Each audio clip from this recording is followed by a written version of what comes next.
বিশ্বকাপকে ঘিরে বাংলাদেশ ও পাকিস্তানের অবস্থানকে ইতিবাচক হিসেবেই দেখছেন ইংল্যান্ডের সাবেক অধিনায়ক ও জনপ্রিয় ধারাভাষ্যকার নাসির হোসেন।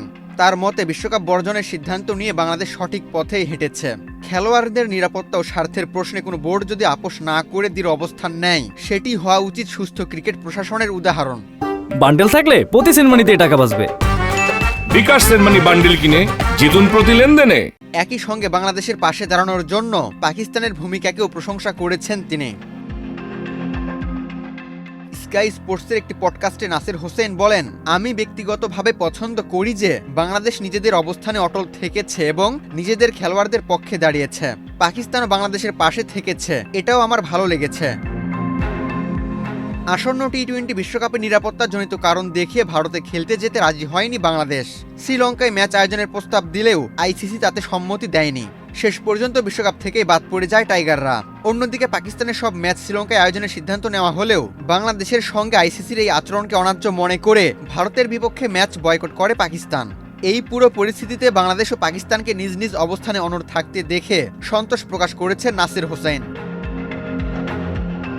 আন্তর্জাতিক ক্রিকেটের সমতার অভাব নিয়ে প্রথমে কথা বলেন ইংল্যান্ড কিংবদন্তি। তার মতে প্রভাবশালী বড় বোর্ড ও তুলনামূলক দুর্বল বোর্ডগুলোর ক্ষেত্রে ভিন্ন মানদণ্ড প্রয়োগ করা হলে বিশ্ব ক্রিকেটের ভারসাম্য নষ্ট হয়। নাসের বলেন, সব পক্ষই আসলে একটাই জিনিস চাইছে, ধারাবাহিকতা ও সমতা। বাংলাদেশ, পাকিস্তান ও ভারত এই তিন দেশকে একইভাবে দেখা উচিত। ভারতীয় সমর্থকরা হয়তো বলতেই পারেন, আরও কান্না করো, আমাদের টাকা আছে।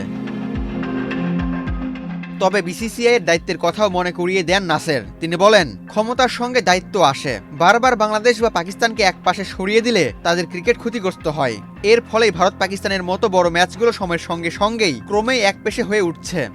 সবশেষে একটি গুরুত্বপূর্ণ প্রশ্ন তোলেন ইংল্যান্ডের এই সাবেক অধিনায়ক। তার প্রশ্ন, বাংলাদেশের জায়গায় যদি ভারত সূচি পরিবর্তনের অনুরোধ জানাতো, তাহলে কি পরিস্থিতি একই থাকতো? তিনি আরও বলেন, আমি আইসিসির প্রতি কিছুটা সহানুভূতিশীল, কারণ শেষ মুহূর্তে সূচি বদলানো সহজ সিদ্ধান্ত নয়। তবে আইসিসিকে এই প্রশ্নের উত্তর দিতেই হবে। যদি ভারত এক মাস আগে জানাতো আমাদের সরকার আমাদের ওই দেশে খেলতে যেতে দিচ্ছে না, তাহলে কি আইসিসি এত দৃঢ়ভাবে বলতো, আপনারা নিয়ম জানেন, দুঃখিত, আমরা আপনাদের বাদ দিচ্ছি? এই প্রশ্নটাই সবাই জানতে চায়, সামঞ্জস্যতা কোথায়? আবু তালহা, বাংলাদেশ প্রতিদিন।